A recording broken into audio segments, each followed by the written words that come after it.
So some of my cosmos, the summer flower here, has finished flowering and starting to set seeds.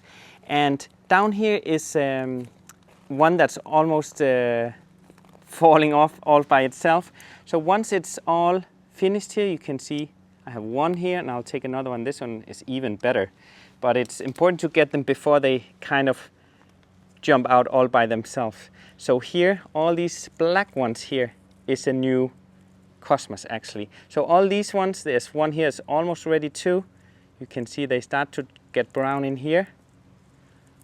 Also ready here. So all these black ones, I keep them in a coffee filter here until I'm ready to winter sow them in the greenhouse, and I'm going to show you right now how I'll do it.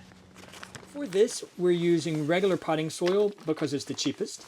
We did add water beforehand. That'll help our seeds not get lost and tossed around in the tray. Oh, and if you want to see a great video on how to winter sow, click the link here. Good job, Lars. Okay, so now I'm drizzling just really roughly the cosmos here, the dark pink one, just really roughly over here. There we go.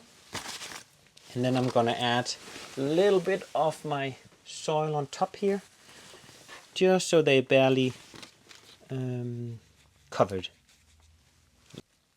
I just want to show here, so the cosmos here, I haven't really cleaned them so nicely. Maybe there's always a little bit of flower petals left. I don't really sit there and pick it all out. So I really, just leave some of it in here, and then I cover them like this. There we go. As you can see, it's all covered. And then I add, the last thing is I add my name tag here. Just anywhere in the corner here. And then it's ready to come out in the greenhouse.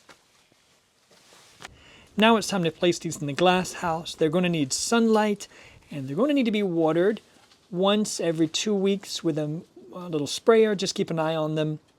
Once these seedlings start to sprout, they'll be ready to plant out directly in the garden come springtime.